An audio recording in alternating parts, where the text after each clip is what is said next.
Should go. There he is. Peace, man. Yo, what's up? Crazy day, huh? Crazy, crazy day, man. Just thankful to be home and like, you know what's so crazy? We've been talking back and forth via social media for a time. I don't even think that I have your name, man. What's your name, brother? Seabass. I go by Seabass, man. Seabass. Yeah, It's a pleasure to finally make your acquaintance. Long overdue. This is like the second or third attempt or something like that. I know. You know what, man? I think we were in the same building, I want to say, because did you judge Rep Your Style Finals 2014 right off? Like right off the back, I feel like I definitely have judged a Rep Your Style event. Was it Dance Community? Buddha Stretch was the hip hop judge. Possibly you were the Lite Feet judge. There was whacking, and then at the end, the styles all battled each other. I'm trying to think. Was Kim Holmes a judge as well that year? Yes. Okay, I definitely remember. Like whatever location this was, I've never right been off, to that location. Right off Times Square. Yeah, okay. And it was up at the like top, and it was. Yo, pre-pandemic spaces don't even exist like that no more, bro. To get into a hub like that, you gotta know a guy who knows a guy. Man, because I had just got off a TV show with my crew, so we came from San Diego. We did a show, and then they're like, "Where do you want a ticket to?" I'm like, "Okay, send me to Miami." And I took the mega bus, basically hitting different dance scenes and filming dancers, doing, and I went from there to Atlanta to. Basically made all the way up to Rep Your Style up in New York, you know, trying to get that 99-cent mega bus seat. Never can get it. Yeah, bro. They always advertised it, but never heard anyone actually copying that ticket. That was my first experience actually being in any type of Lite Feet, and I had dreamed of being in something like that because my homie, and I told him I was gonna shout him out, Doobie, in college, he's from Bronx. And we were at a church school in Idaho, and he's like, "Yo, man, you got to check out Lite Feet." Like, and this was like 07, 08, right? So YouTube wasn't like necessarily there just yet. And so since that point, I was like, "Okay, man, this is my first experience being live in something." Yeah, so completely blown away to think that that was definitely. I mean, talking about 2014, like, bro, that's wild to even jump that much time ahead, man. Yeah. The fact that we're here now it's a blessing, bro. For sure. Where are you originally from? Originally from San Diego, and I live, Step by Step headquarters was in Vegas for many years. And now, after my stroke 4 years ago, I moved up about 2 hours north. Okay. So, yeah, man. And, you know, wanting to get you on here. And I know earlier we were trying to do like a step-by-step 10th anniversary showcase. And technology it's fun to learn, but it's also very frustrating. So absolutely, that whole thing coming together. But the reason why I wanted to is because like I wanted to specifically put the right people into this showcase so that I can say, hey, like this is not just somebody who needs to be seen, but this is a community that needs to be seen more, not just what goes back to the random lock-ins in your freestyle have to stop. That was kind of part of it.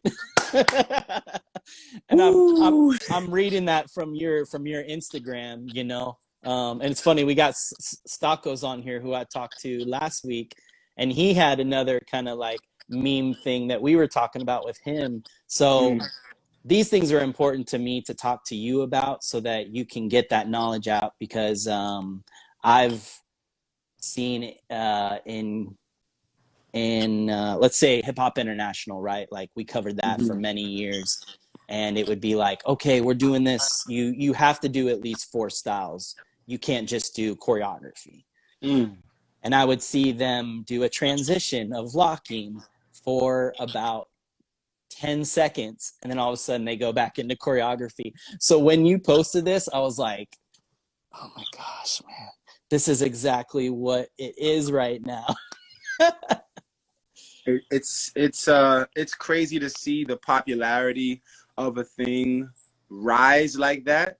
Yeah. To just be someone. You ever played that game at like the arcade where it's like the game is putting a bunch of quarters in to get a lot of quarters to come out? Yeah. I feel like I've been adding quarters for so long, and then I'm like, finally something, but that something is people just like, taking bits and pieces of things and just amplifying them the way that they see fit. So I understand people wanting to be the authenticity that they see. Yeah. But it just keeps saying that it's not what you do, it's how you do it. And I don't think that Mm. that's a message that can be said loud enough, can stream across enough people to understand, because the way social media is right now in this time, people are just looking to be seen, Yeah. and however that is possible, they're going to do so. So I've judged I think, forget the name of the event, but it's similar to HHI in Okay. Canada. Okay. And like I've done something like this in the UK as well with something called UDO. And when you see, All right. UDO. oh Yeah. my gosh, when you see the amount of kids, competing, and it's like, but I don't remember any of these kids taking class, or they only took one class. And it's Right. like, here are these sets of light feet going on. And it's like, what in the world? Like, they just learned this material. Like, why are they competing with it immediately? They Right. don't even, it can't even, it's not even living in their bodies yet. Mm. I like So that. it's like, to just learn something immediately and use it to compete. For me, it's like, I don't love when students are on that particular time, like, yeah, I'm a battler. So everything that you're learning, you're using to battle. But, if this was a war and you had to choose a weapon, which of these weapons are you strongest with? Not Yeah. something you're okay with. Like, I'm not going to war with something I'm okay. Like, here you have the master with this, samurai sword, and here I am with a sai that I don't know how to use that well. You know what I mean? So Yeah. for me, I I think I just think dancers don't necessarily use I'm an all styles dancer anymore, but mm, they act in it. You know what I mean? And I see that a mm-hmm. little. I love, because I've loved Light Feet for so long before it got just how it is right now. I Yeah, mean, incredible what you and so many others have done. I just like, thank you, like, just from that me, means a lot. because Yeah. it's something that I feel like I love to push so much. And there was that time when house dance had gotten big again, like Mm. 2011 to 2013, and again house was kind of used as a transition. And again, there's always going to be styles that are going to have maybe a little bit more popularity, and that's fine. I think what you're saying here is just like, look, you need to understand the knowledge, you need to understand the history, and if you really cherish it and love it, like, don't treat it like it's just one quarter. So I like that analogy that you were talking about, because yeah, again, that whole like, oh, I'm an all styles dancer, because everybody kind of wanted to be like attached like an octopus to it. And then it was like Wiggles came out and was just like, yo, don't call yourself an all styles dancer. Like, don't call yourself an open styles. Like, just be a dancer. And if you like to do it, learn it. But you can't be perfect at like many styles. Like, you have to focus. And so anyways, that's just kind of what. The discipline, like martial arts, bro. Like, Yeah. you hear people like, something degree black belt. It's like, yeah, I didn't have time to like go practice Jeet Kune, Taekwondo while I was learning this. Is like, no, I focused on this one thing. I didn't dabble in something else. Like, it's kind of like MMA fighters. You know what I mean? It's like they always have a strong suit to their style of fighting, but it's like you don't go out there with minuscule understanding of this thing and try to use it immediately. And learning more and more every day to call myself just a dancer, because getting caught up in styles, and then people trying to be like, I'm all styles, I'm open styles. It's like, whoa, just calm down, bring it down. Well, do you dance? Okay. Right. I think that's the bigger picture and what we all want to be, for a fact. Yeah, for sure. Yeah, no, again, man, like, just kind of going through how much of Lite Feet, because it's just such a, it's just so happy, man. Like that's why I love locking, like just the kind of person I am. And again, dancers are different, and I think again there's so many different people, and the styles have a representation of, you know, again, Don Campbell, rest in peace, R.I.P. was just, you know, you meet him and you just know, okay, wow, this is why I know it's called Campbell locking, because there's funk and there's happiness, you know, whereas like you meet a lot of the OGs from New York who are there with the rockin', uh, the original, you know, Herc and breaking and all those kind of things, and you can understand where they come from. So for Right. me, understanding a little bit more and doing a little more research, watching you and other people, like it just makes sense. The Harlem way, you know, the Harlem Shake or the lock in, and just how important it is. And once you learn that, like as a dancer, man, it just makes you feel even more joy doing the dance. It's really dance is something that for a very long time has been that push the button instant happiness like kind of thing, and it's still very much that.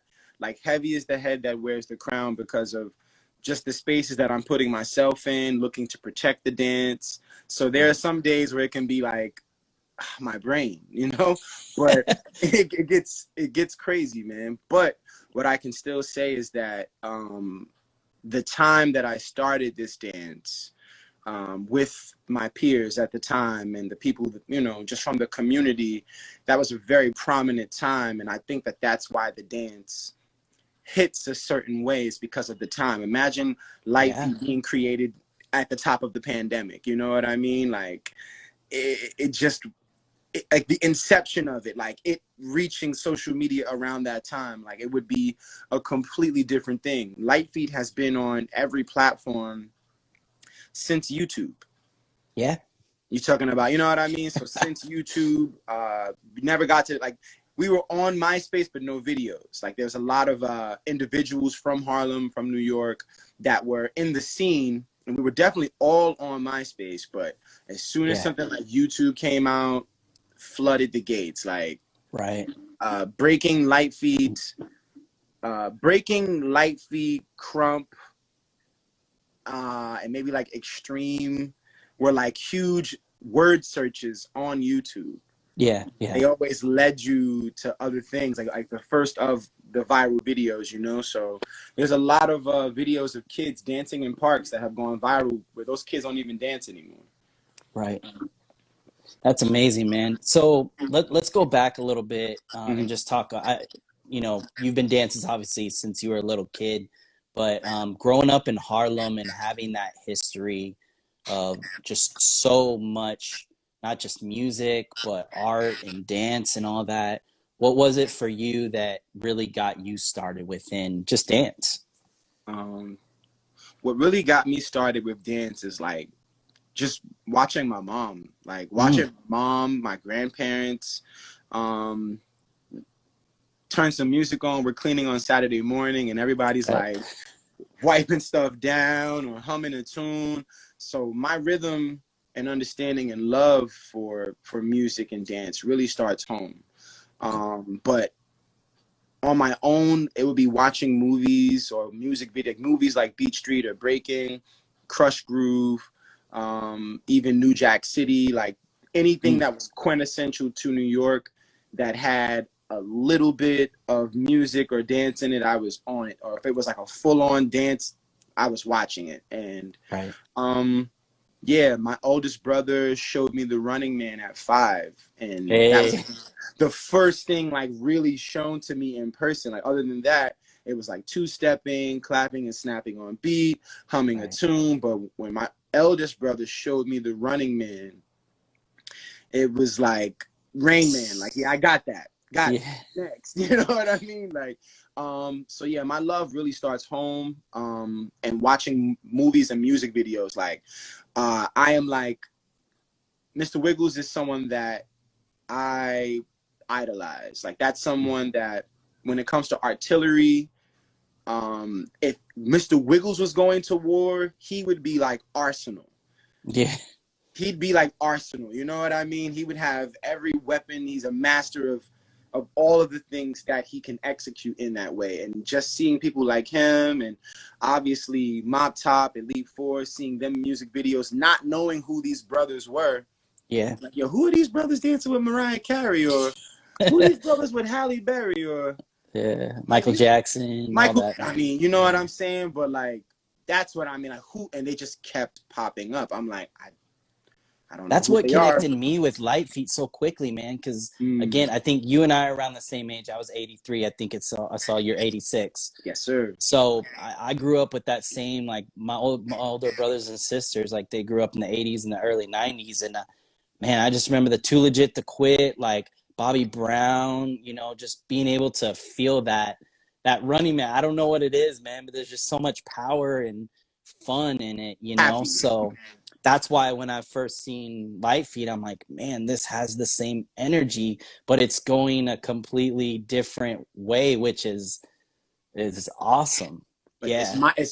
those songs, those vibes are 100% my roots. Like any up tempo R&B, soulful, or anything New Jack Swing, Yeah. I was all over it, man. Like, well, and you're talking about how like the inception of all these different technologies. Well, like kind of the golden age of like the hip hop, R&B, pop was kind of towards the middle end of the 2000s, and that was kind of around the same time, right, that Lite Feet was getting going. So you're kind of like jumping on that 106 in Park, TRL, kind of like, you know, Still Soul Train and all this kind of vibe. Whereas now there's just so much oversaturation of, you know, you can learn anything anywhere.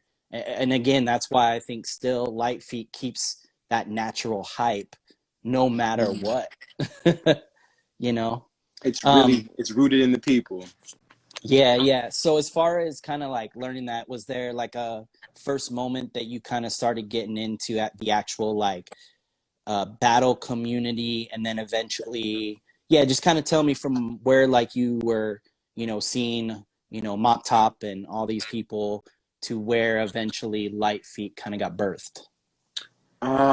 Yeah, from being in the crib, dancing and watching those music videos or movies, to going to parties in my neighborhood, I began to see the New York street styles shaping to be shaped in front of me. Like, I grew up doing electric boogie, and that's like before anything else, like before any style really like introduced to me. Like electric boogie was what I was doing with my peers growing up, followed by the Harlem Shake. So those two dances are like the beginning of after the Running Man. So once those two dances became a part of my artillery, I picked up things like gliding, and I had a particular freestyle in how I was moving, and that was from 5 all through high school. Like, you know what I mean? 5 elementary school through high school.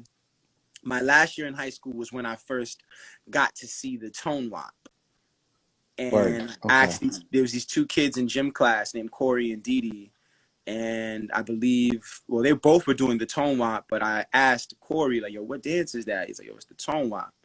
And for me, it's like, got it. Like, no problem. Once I saw it, I'm like, this is what everyone is doing. Okay, bet. This is how I do it. The tone wop, obviously the wop, you know, you see obviously Mop Top, Elite Force having created some of these moves. Was this just an extension of it?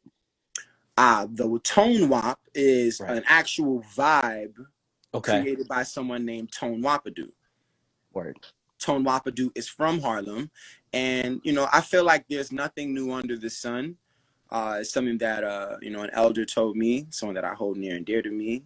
God bless his sweet soul, JP.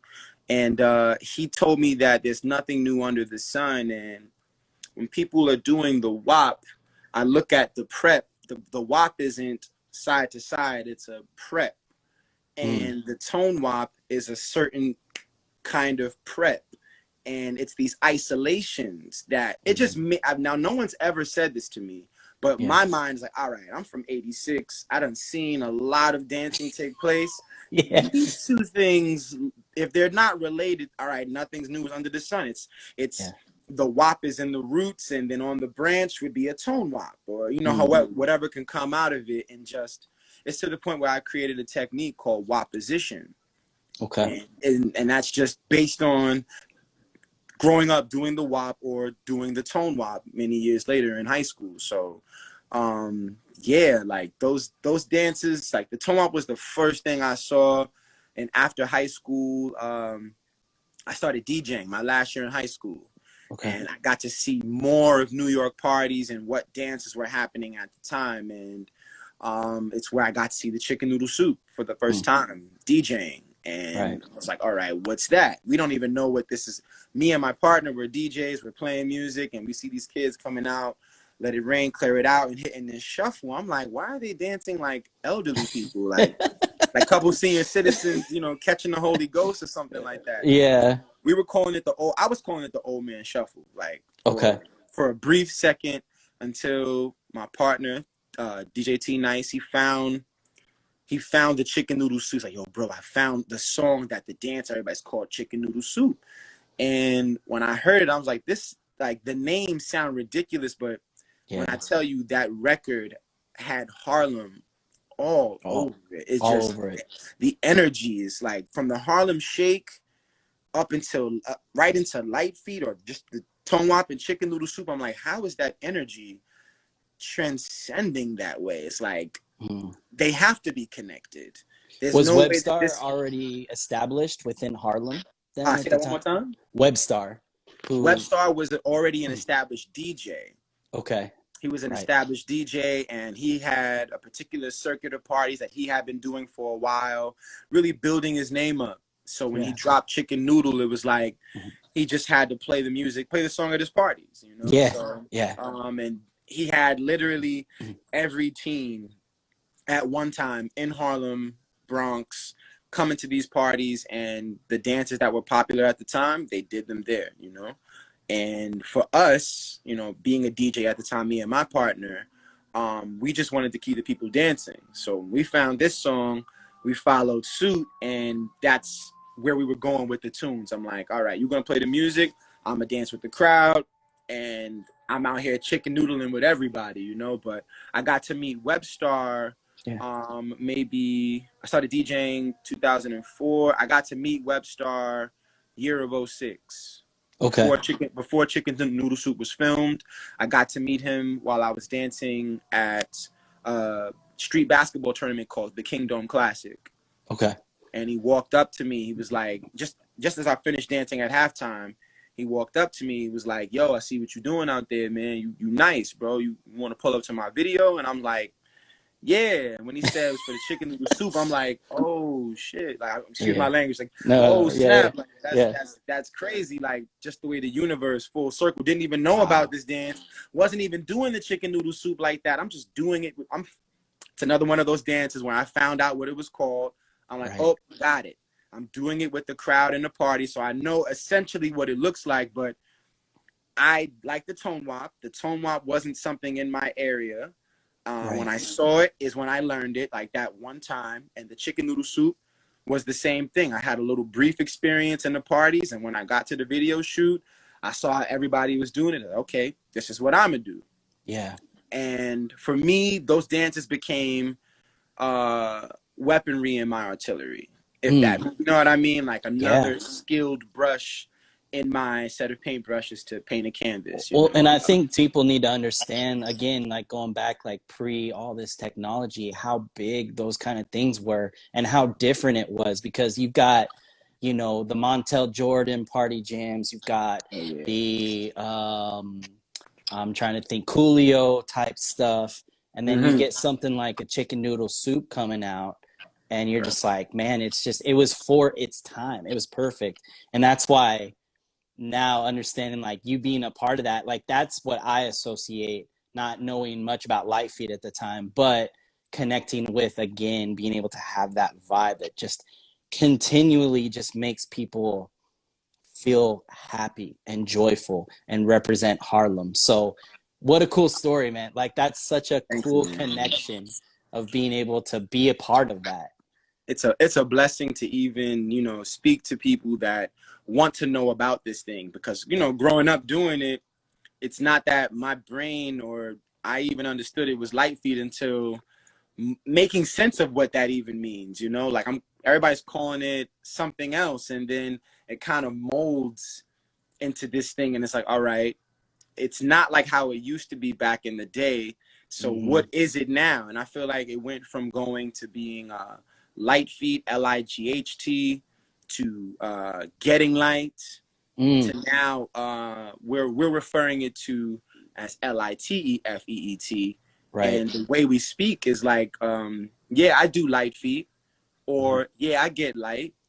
You know, that's the way that we would use it speaking to somebody. Like, yeah, you crump, yeah, I crump. You flex, you break, I get light. Oh yeah, I Lite Feet, you know. But Right. for a long time, people would just call it get light, getting light.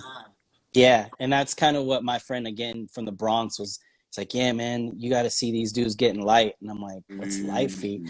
And then, you know, when you see the dance again, it's like when I first saw Chicago Footwork, I'm man, like what, you know. But again, like, and respects to Charles, you know, we've talked a Big up lot King too on Charles, here, my 8'6", bro. and I think you guys are kind of along the same journey of how this dance is growing. I think maybe Lite Feet has attached a little bit more, only because it's been on so many platforms.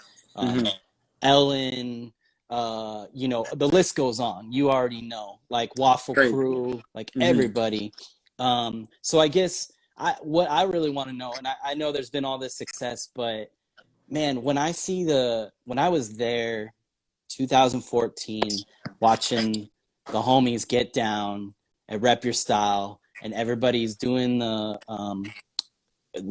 chant, is that what you call it? Yeah, Chance. yeah, they're just doing that, and like just being in it, man. Like, just it took me to another place, man. What was it that was it just like, hey, we're having parties, and hey, yeah, this is actually how we hype each other? Or was it something that was a little more unnatural? How did all that kind of chance and the movements, like, you know, the rev up and all these, how did that all come together? I feel like the way the chants and the movement came about, I feel like Swag Kids, which is a music group that I don't want to say I spearheaded, but I was the eldest of the group. Okay. And how the group came together was through a phone call that I received. Breakfast Club is my crew, which is when people see people throw this up, they might think that it's Lite Feet Nation, but it's like, no, this is Breakfast Club. And two of these together is Lite Feet, because there's an arrow in there that points straight up, and it's Lite Feet Nation level up. With that said, Swag Kids was a music group that was created by Webstar. And I want to say I spearheaded it. And Swag Kids also is a part of A.G, the voice of Harlem, who is the creator of Lite Feet, the energy and the word. We're a part of his original team, which is Team Lite Feet. And these are essentially the people that shaped the dance at a very raw, formless state, you know what I mean? And people like Bree Beauty, Gusto, Milton, Peaches, Kev Light, KP, they are some of the first people to you know, began doing these dances. And the chants come from, for me, AG is the voice. Like, obviously he's the voice of Harlem, but he's the voice behind why there's an even chant. Like, AG, first time I got to meet him was at the Kingdom Classic, and he was the way New York commentates basketball is unlike any other place. Street basketball, any other place on earth. And I was involved with and won street ball for a number of years, so we used to book games for them around the world.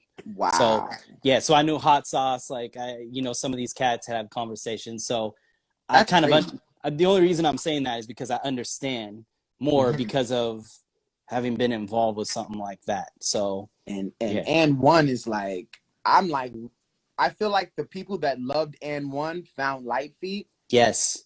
Yes. And it's like you just brought that entertainment to basketball. And it was the street basketball that was happening in Harlem was very elite. And AG would, the first time I ever heard him use the phrase "get the light feet going, get the light," which is a chant. It's a quick hook that's said in a melodic way. And it was a basketball player by the name of Crossing Guard. Crossing Guard is from a neighborhood across the street from me, which where Kingdom is, and he was, you know, mixing up the handles. And at the time, I'm pretty sure that was like I don't know when and one came out. Like I can't really say when and one really came out. I think early 2000s. So this is definitely like I had never really seen someone with handle like that before. Up until like when I found out about hot sauce. And even him, he was like in a class of his own. Like they were like there was a Speedy, there was a Future, people from New York that had dope handles, but hot sauce had a system. He had a system, and New York's answer to hot sauce was the Crossing Guard, to where I believe and one played at Kingdom, and I'm not sure if Crossing Guard played, but there was big speculation how Crossing Guard was supposed to guard hot sauce. And Crossing Guard was doing, his name is Crossing Guard, and he was doing these amazing drills, and AG is saying, "Get the light feet going, get the light, get the light," and he would do these he would mimic how a DJ would scratch. Still does it to this day. He'd be like, what much better voice than me.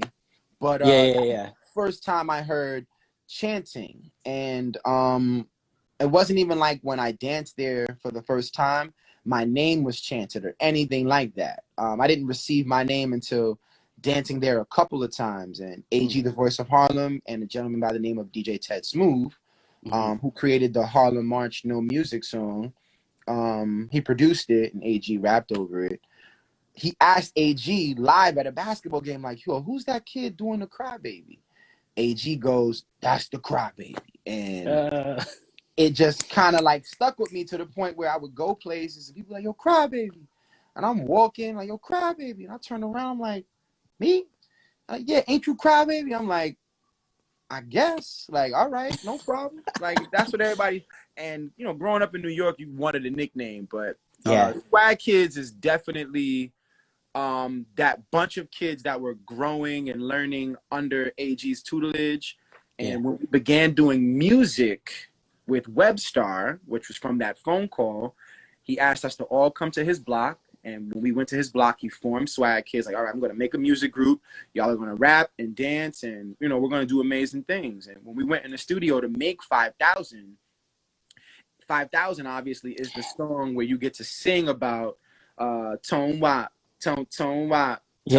We got to, and that's how the chanting like was adopted. Like Webstar, as a DJ, you on the mic, you have your own little catchphrases, your own little chants, and that's exactly what they were. And Harlem is just a catchy, trendy place, and when people started saying things like Tone Wop or Bad One or Chicken Noodle Soup, it's said in a particular way to, you know, do it, like a "Let It Rain," a "Clear It Out." It's like it's like it puts you in a trance. If that's the best way to put it. Like, it puts you in a trance, and then you're really in this vibe, in this moment, this mode. And I believe the inception of that is definitely from the DJs of Harlem, AG, the voice of Harlem, Swag Kids. And so the movements kind of came with that, because like again, like you said, you got inspired by the Tone Wop, but then you also have like the Rev Up, the Lock In, and then you've got the Shoe Tricks, which you know, a lot of people. So maybe talk about kind of the evolution of that, and then how it evolutionized from the parties to the trains. Crazy, because you know the dancing that's happening in the party, you know, is can you hear me? No worries. I figured you got a call or something. Yeah, someone definitely just called me. I'm like, let me boop, immediately. Airplane mode, man. Crazy. Yes, actually. No worries. Thanks everybody for joining with us and, just All jumping on right. here. Yeah. So, Good. Can you hear me? yep, Everything's good. Am I blocked or you're like good. delayed or anything like that? No um, robotic. Perfect. So, what was I saying? Dag. The rev up. So essentially, Yeah. the rev up is the first technique that I saw someone do before it even happened. Okay. Yeah, you're cutting out again. Apologize, everybody. Try to get this figured out here. He got locked in. Too locked in. But yeah, thank you again, everybody, for joining us here. Seabass with Step by Step. We're talking with Chrybaby Cozie, and yeah, just having a discussion about the origins of Lite Feet and being able to learn more about the history. So we're gonna have to get him back on because yeah. But yeah, thank you. He should be coming back on. Talking with Chrybaby Cozie just about the Lite Feet community, the culture. There we go. Coming back on 3, 2, 1. What's up, brother? All Still, right. man. Somebody I was. said you got too locked in, man. Yeah, man. I just needed to check in with the missus right quick. Yeah, no Um, worries, all good. nah, but the rev up was a technique that essentially is not exactly a move. And a Okay. lot of what people are saying is based on what I've said the first time when finding or just literally seeing something for the first time. Like I'm Okay. somebody that will call something just as I see it. And Charlie Rocks is a friend of mine, childhood friend that I grew up with dancing. He's an original Swag Kids, Team Okay. Lite Feet, Breakfast Club member. And we were performing at the Apollo and we had rehearsal at a partner of mine's his house. His name is Mo Money. He had a song called Get Crazy. And Charlie is doing this sabbatical of footwork, and I had never seen a tone wop like this before, because the tone wop is either these isolations that we do with our ankles as they go out or side Mm-hmm. to side. Charlie Okay. is jumping and his legs are like fully open and closing mad fast, and I'm like, yo, he's revving up to go off. Like anyone Oh. who starts their freestyle with a jump kick in the air to land into like a jumping jack, I Yeah. was like, and one, Charlie, like me at the time, I was in my like 300 pounds at the time, and Mm-hmm. I was not moving that way. And when I saw Charlie do that, I was like, oh nah, he's revving up. And essentially what the rev up is based on the tone wop. Charlie wasn't able to do the same footwork isolations as the original tone wop, which is either what I call the open and close or side to side.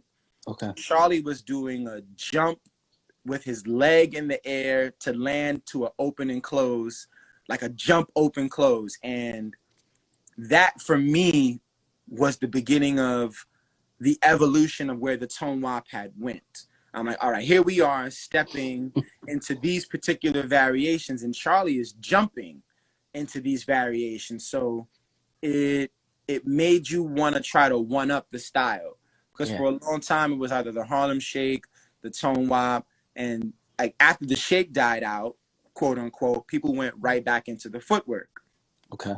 So the rev up is the beginning of getting light, because it's how you speak with light feet. Like the Harlem Shake isn't light feet. Mm-hmm. The chicken noodle soup is light feet, but there was so many variations of the chicken noodle soup that you could do. So it Right. made us all go back to the footwork, which is the tone wop. And I Um, think because a lot of us, obviously, we're very visual now, much more than we used to be. I think maybe a lot of people, I'm glad you kind of shared that misconception, because when people see that Harlem Shake, they attach to that.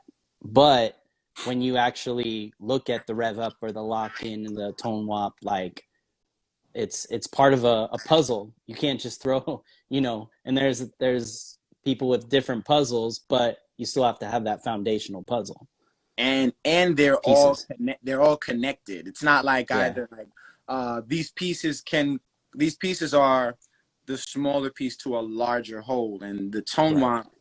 Like even now, as I'm saying this to you, there are people that are, you know, definitely going to take notes and, you know, begin to say this. And this is what's crazy, because it's so ill to see this dance going further than the information.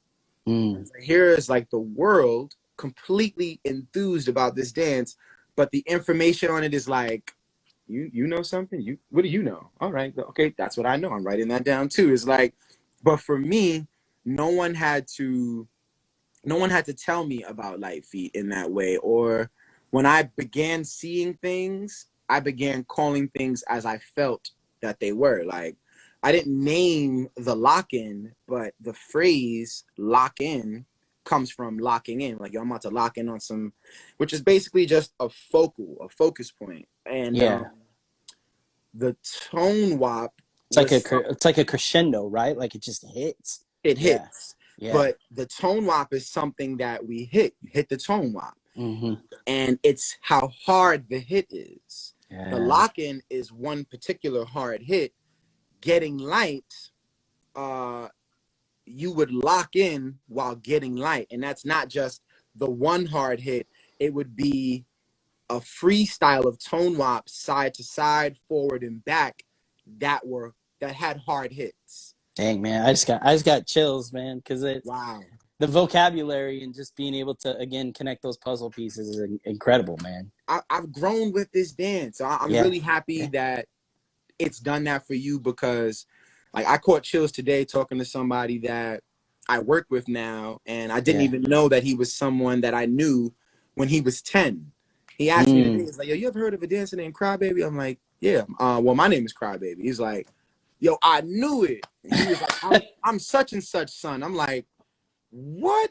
It blew my mind. And he just took me down memory lane. And, you know, in this business, in this dance world, it's really hard to stay motivated. And speaking to him today, he definitely gave me chills. And it just made me remember. And even speaking with you now, like the fact that I'm speaking with you and you're receiving those chills, it's the energy that this dance has, you know? That's what Step by Step has been, man. I've wanted it to be me from the beginning, is being able to put ourselves in that moment where we're all in the circle. Because even a lot of people for a long time didn't know I was a dancer. I was just me trying to like interview, share events, and get out and just do more than just going to an event and filming, interviewing, and having this connection, because I want to know about Harlem. I want to know about you. I want to know about what can bring us together and make us common, even growing up in completely different situations, because you've blessed me already in my life without having known it until today, right? You know, because again, being there in a small town in Idaho, going to a church school and learning from my friend from the Bronx, and then like watching it, or, you know, watching Juste Boo from before YouTube, and then being able to go to Juste Boo years later and meet Salah and Pilak, and you know what I mean? So oh my God. I just got chills. You saying that, like, no, for real. And that's serious. why being able to connect like chicken noodle soup and stuff like that, because these are things that really helped not just me, but probably other people that are in our kind of age range that maybe need that extra, hey, I just need to get back to it. Because I know for me, in these 4 years, like I told you, not being able to dance because of my health situation, every single day I'm grateful to be alive. This dance saved me. And so I have to have, this is my dance, my conversations with people like you and others, to be able to say, hey, like, you got to get out there and just do it. You never know if that kid is going to come to you and say, hey, yeah, this kid, you know, this guy named Chrybaby. Yeah, that's me. Bam, like, you know, you at work and you like, you're like, it's not even on my mind. It's a full circle, For a sure. blessing to make that connection, to make this connection, to know that this dance is still doing what it's done for me from day one, or just dance period is doing that, you know, and to know that Lite Feet is something that I've, you know, dropped a lot of quarters in, and now people are like, it's not even now. You're talking, I'm not even like, how long ago was that though? Like you're talking like when you met your friend from the bro, you said middle school. No, this was 2007. Oh, I'm about to So say, I'm like, wait, middle yeah, school. no. Yeah, this was probably like for me. So I was throwing dance battles in, again, small farm town, church Idaho. school, a bunch of church kids, but then I had, breakers from Idaho, from California. I brought Mm-hmm. out Jeromski from Massive Monkeys, Okay. just random people. And so my homie, we were just trying to do whatever, right? It's 2007. Crump was starting to get known. Everybody We tried were from. based off of, I've been always a Michael Jackson, Justin Timberlake, NSYNC kid, but also Bobby Mm-hmm. Brown and Motown Philly, like all this stuff. That was my thing. But as I've like been into, I wanted to be a sports broadcaster, and I Mm. was like, eventually, I was like, no, I think I can do something that this dance community needs. We need an ESPN. We need something that is able Mm. to be like, hey, I can show these amazing dancers who get a lot of exposure, but then I can just show somebody right from Harlem who's getting down, or the Mm. kid in Japan who's getting light, Seriously, though. and so, yeah, again, for me, like being able to have that connection with a friend from the Bronx and to have that connection with you now here because of something like chicken noodle soup, and then further down the line of being like there in Times Square, being able to watch, what was his name, man? I'm trying to remember.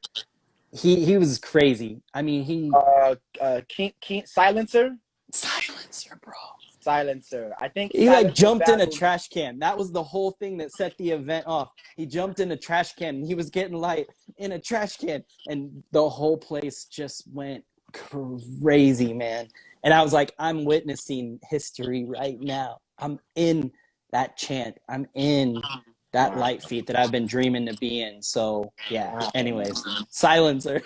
Damn, bro. Like, just like talk about like touching moments, man. Like that Yeah. battle with him versus Jones, that was a crazy battle, and a lot of people remember him for those crazy moments. It's just Crazy. it's ill that you mentioned like it was him, because just the other day somebody was like, "Man, I love that time you jumped in the trash can." He was just like, like what else? Like what else do you love about what I do? He's like, the kid couldn't tell him. He was like, "Yo, man, that one time you jumped in the trash can, though, man." Like, so it's I just think he ill had that an you mentioned umbrella it. too. He had like an umbrella. Like it was awesome, man. Big ups to Silencer and Mr. Jones, man. Yeah. Two people that love home, love Lite Feet, care about their communities, the communities existing, Yeah. and just want to see it grow. Yeah. For real. So going back just real quick, we'll kind of do a few more questions. We'll wrap up. But as far as going into the trains, I know trains have always been there. Even, Yes. obviously, if you watch or know any of the history with New York, that's always been, Mm-hmm. something. But how did it kind of transcend from those, I don't know. I saw somebody on one of these that I was watching one of yours, and they're like, "Oh, this isn't a battle. Like, it's actually in a battle," and it's somebody Mm-hmm. saying, "Oh, this isn't a battle." But how did it go from those events to the train, and then from the train to basically all over the world? Well, the train has been a place where people busk, will hit any kind of talent that they have. And from my understanding, and it's not, when it comes to hitting, like the culture of hitting, it isn't something that I'm a bit removed from it, because I'm older than everybody. So how I understand hitting is that it used to be called coal riding, Cool riding. and Okay. kids would hit the train to make money to Right. get into these events. And this was D. Cole's events. D. Mm. Cole 74, which was a quintessential YouTube channel for any and all things Lite Feet, for like at least 2 or 3 years. um Kids would hit the train to make money so that they can get access to his events. Wow. And for me, the fact that it became such a popular thing, as a starving artist in New York, I was like, I got to make ends meet. And, thankfully I didn't have to do it many times, but there were times where I definitely had to hit the train to make ends meet, to make a couple of dollars, you know, and that was like of the first installments of, you know, using my dance to, you know, try to live off my, you know, off my art. But a very short-lived dream. But teaching was definitely the next thing. And hitting for me, and what I really understand, like I said, is like, you know, a lot of evolution came from hitting as well. Because people that were battlers also hit, and it just allowed them to practice in a very high energetic way that you would be in a battle. And, you know, weathering so many people on the train or the balancing act, there's a lot of focus that goes into that kind of performance, and it definitely gauged the dancer and what it is that they do, you know, because their showtime performance on the train is not what they would do in their battle, but they would practice or try all of those things on the train first. So when they came to battles and was ready to go off, they already had the practice, you know. So it became a major way for, you know, kids in New York that were growing up doing the dance. If they wanted to make a couple bucks, they definitely could for a time. I want to say between 2008 to maybe like to today, kids still hit the train today, you know, to the point where there's just hitting existed for a very long time, but it's the street styles coming out of New York, or the dancer, like there are cats that don't even really break, they just hit and do a couple flips. They might have a couple of breaking-esque like movements, but they're really, you know, street gymnasts. And but it's like the fact that Tata Beast Coast, right? but not for nothing, Tata is someone that developed into an amazing b-boy. Oh, for sure, yeah. There's a lot of heads from NY that I remember meeting his brother on in Times Square, and you know, we were jamming over, I think, to like Juste Boo USA at the time or whatever. But it was cool to talk to him, you know, besides Tata and stuff. So there's even a couple of hitters that came from that side ventured off into Lite Feet. There was this amazing gentleman by the name of Mr. Rantastic that was avant-garde with Lite Feet, and the things that he was doing with shoe tricks. And, you know, he also had that hitting style where his tricks and the things that the impossible moves, they had them down pat. And it was just a breeding ground for, if you're hungry, you can make your bread, you can eat, but also you're going to train in a hard way that you've never trained before, so that when you go into these spaces, you're ready, you know? And it was and is, you know, it's definitely a way people can level up in New York if you need to. Like, not saying that people should, because unfortunately NYPD, also mask mandates on the train. It's a lot, but it's harmless when you are invested in what it is that you're doing. If you're someone who just loves to dance, you want to make ends meet, I see no harm in hitting the trains, you know? But New York, it's cool to see kind of too with it. Obviously with Waffle Crew, Kid the Wiz, Mr. YouTube, and a lot of these people, when I see them like at like certain exclusive parties, and they like bring like they're performing, they're like bringing the pole to make it seem like it's like a train, you know, and then, you know, showing the Lite Feet, and just with a bunch of different celebrities and influencers and stuff. It's just cool. I just love to see that, man, because again, going back to my introduction to it and wanting to be in it, and then 2014 when I mean, it's out there, but it's not as out there as it is today. Right. That's why, like, I'm just like, man, I'm so proud of you and everybody that's involved for being able to, and not just proud, but just grateful that you guys get to have that money in your pocket for something that is truly who you are, and truly blessing so many people across the world. That's the dream, right? I mean, that's the dream. Is didn't even know that would be the thing. My thing, I was just like, you know, I just love dance, and my goal is to share it with as many people as I can, because if that means I can create, you know, great moments, good vibes, you know, wherever it is that my feet take me. And that's really the end goal. And the fact that it's developed into this, I'm like hip hip hooray, you know. I'm Yeah. still in the forefront, very much like very happy for what's going on, but also still like looking to become more aware and in the spaces where Lite Feet is, that you know Yeah. we may not even be. Like Lite Feet is in spaces that we're not even in, and Yeah. just looking to guide people and just help them understand what it is. And because you're someone that, you know, I hear sheer joy and love for dance, Yeah. and I could imagine that being a type of energy that spreads, you know, very far and wide with those that want to be in spaces where that energy is, and Yeah. just absorbing whatever is there in the good time. People can kind of get lost in the sauce, Mm-hmm. and that's where it can get a little fuzzy, and you know, money being made and things like that. It's like, look, if you love the dance, just do the dance, you know, unless you're doing it to get something out of it, you know, then, you know, there's nothing I can really help anyone that's looking to get something out of it, opposed to it being a discipline and something that they grow with, or helps Right. them learn something about themselves, you know, diving into a practice like that. Yeah. No, it's true, man. Again, and I think that's just kind of going back to what you're saying about like the again, I'll read it. The random lock-ins in your freestyle have to stop. So just giving people the knowledge, and you know, even reading some of the comments, and people weren't understanding. It's almost like they felt attacked, and it's like, all right, well, if the shoe fits, then wear it, you know. But Right. you're like, no, because I think somebody explained something. You're like, that's not what I was talking about. Right. Like, you know. So again, I'm grateful that there's like, again, I'm grateful that breaking is in the Olympics. I'm grateful that there's a lot of influential people who have been there from the start that are in it.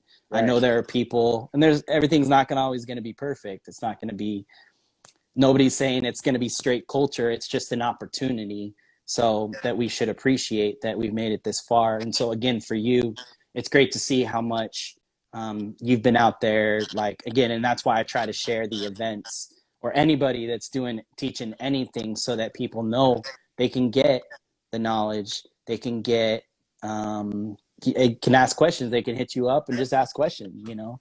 Word, man. As far as just one more, like a couple more questions, but what was it like for you, the first like international place that you went to, that you were brought for Lite Feet? What was that like? That must have just been, I'm not talking Canada.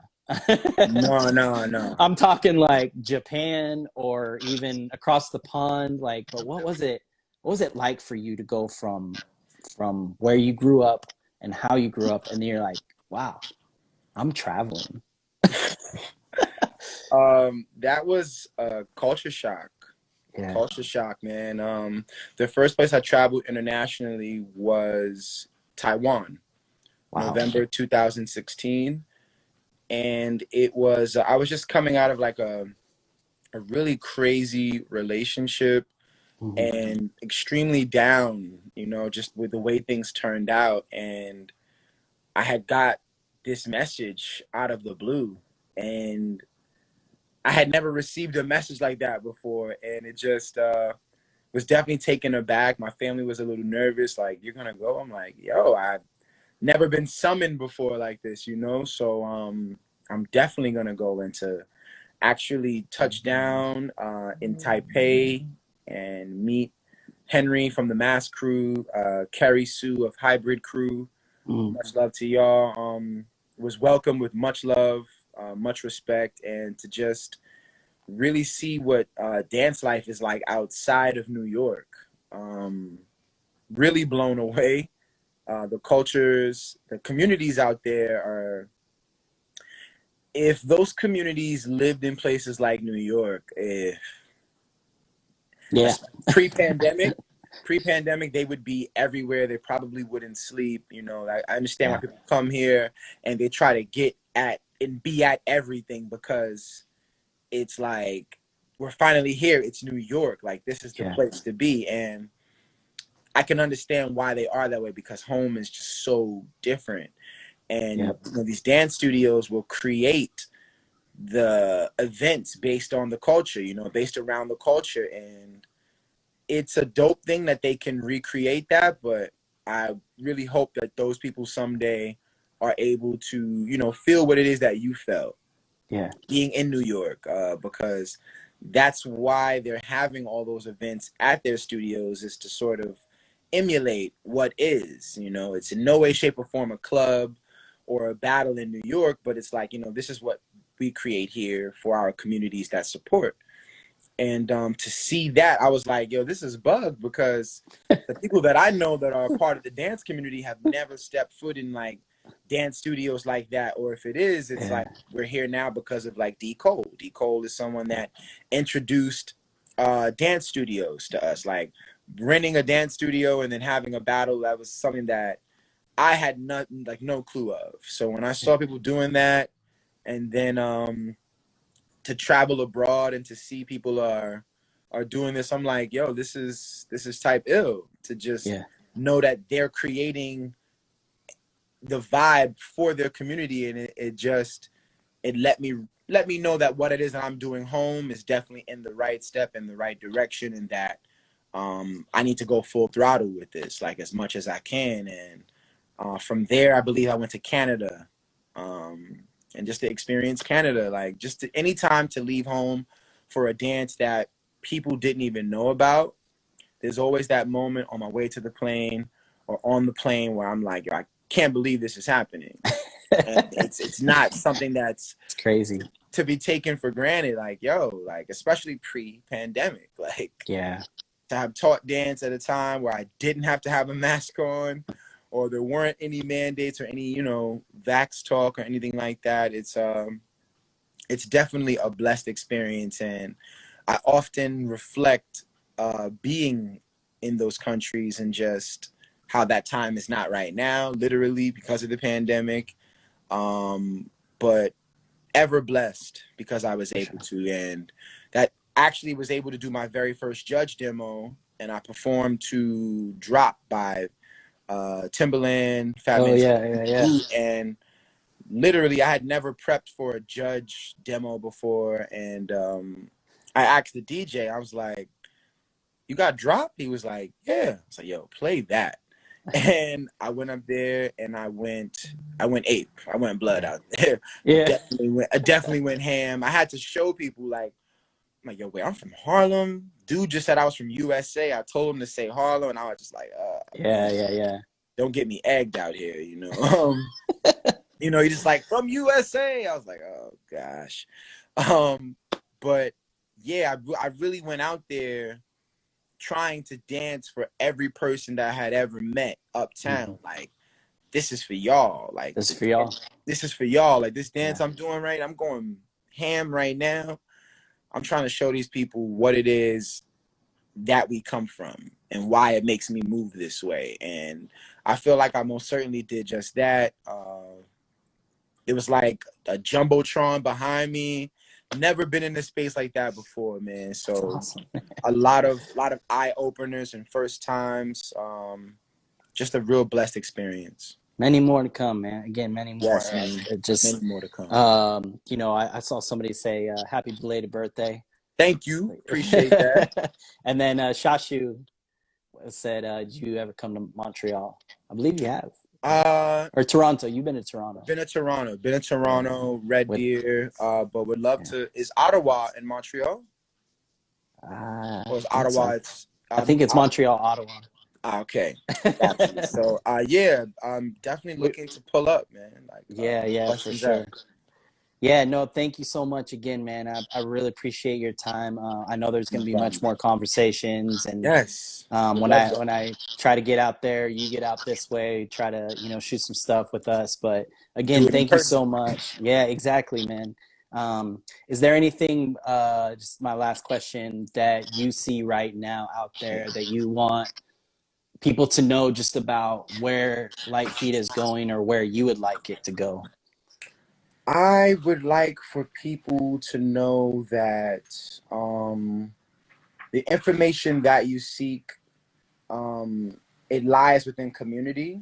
And if you aren't a part of that community, it's important for you to seek that out, and not to sort of stop yourself short with the first thing you find.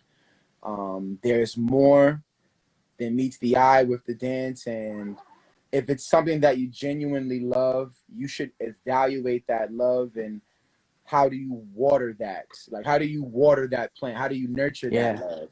And for where the community is going, I really see it to be boundless. I just hope that those people, like I said, find community, because there's no way that this dance exists without community. There's no way the chants exist without community. The music, it just doesn't exist without community. And if you're somebody that is an enthusiast and you love this dance, you love the music, you want to do it or you are doing it, you should constantly evaluate the spaces that you're in, how you feel when you're doing it, and how can you amplify the authenticity, you know? Super important. And it's not hard to find cats these days now because of, thankfully, the way social media is, you know, using hashtags, or some people are not looking for critiques, and that's cool too, but you can't just say that something is Lite Feet without, or say that a thing is actually what it is without any kind of validation. Not saying that you require validation in order to do the dance, because if you're doing this dance and you love it, yo, you're never going to have a problem because you're doing it out of love. But when you step into the spaces where you're performing, or anything where you begin to monetize off of a thing that you don't really know of, is when you begin to tread into not so clear spaces. And for me, there's no excuse for nobody to be unclear, because there are leaders from New York, like aside from myself, the Brotherhood, Team Rocket, 2LK, Team Too Crafty, Live Time. There are hubs of people, hubs of communities where it's an incubator for Lite Feet happening in their place and space, and all you got to do is reach out. I'm pretty sure at this point you can reach out to somebody, and if they don't get back to you immediately, it doesn't mean just go do that thing, because for whatever reason, you know, if it's out of love, you know, we can't really complain. But when you tread into those spaces and you're not being patient and you just want something out of it, I can't really respect that. So I really hope that someone out there that's listening and watching right now, if you want to learn this dance, I would love for you to DM me, or DM Keenan, Isolo, Mr. YouTube, Mr. Jones, Hype Girl, Lucky Banks. The names go on, but that's just a few. Shout out to Bomb Squad, which is a young team from Harlem that I would like to say that I'm mentoring.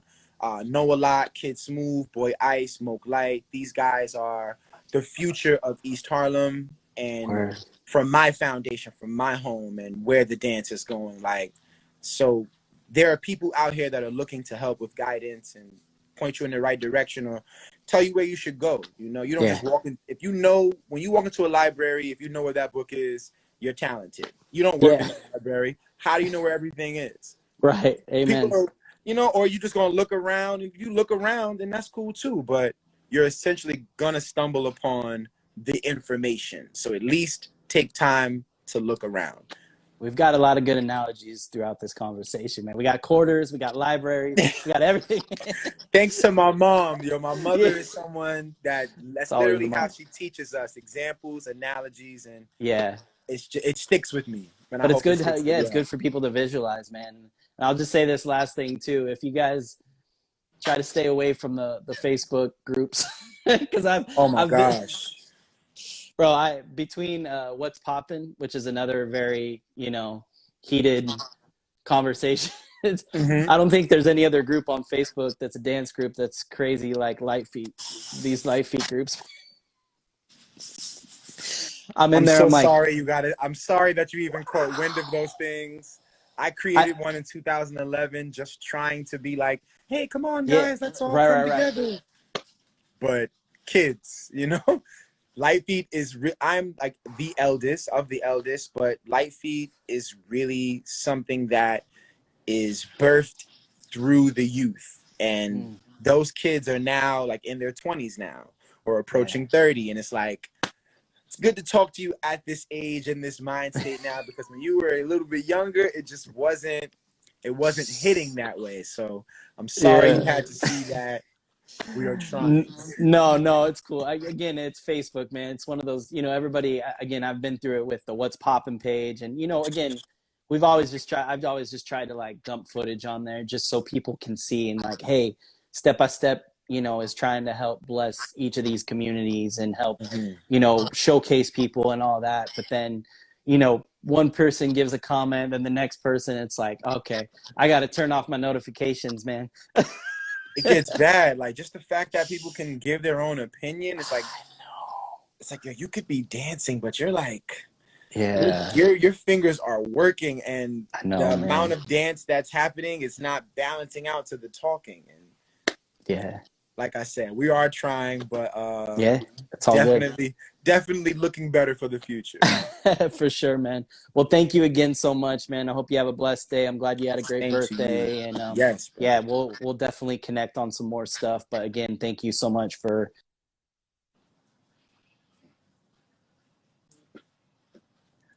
Your sound is going out. Oh, yeah, there it is. Oh, you went I had out a call. briefly. Not all good. Okay, yeah. No, again, yeah, thank you for joining us, talking about your history, your family, your community, Harlem, and being able to have that connection with you in so many different ways. So thank you. No problem at all. It's dope to finally meet you, to have established this connection. It was definitely bound to happen. Yep. And I'm glad that it came across this way, man. It was long overdue. And I do hope to meet you someday in person. Definitely do this in person, and definitely looking forward to more talks. Thank you so much, man. All right. Well, have a good day.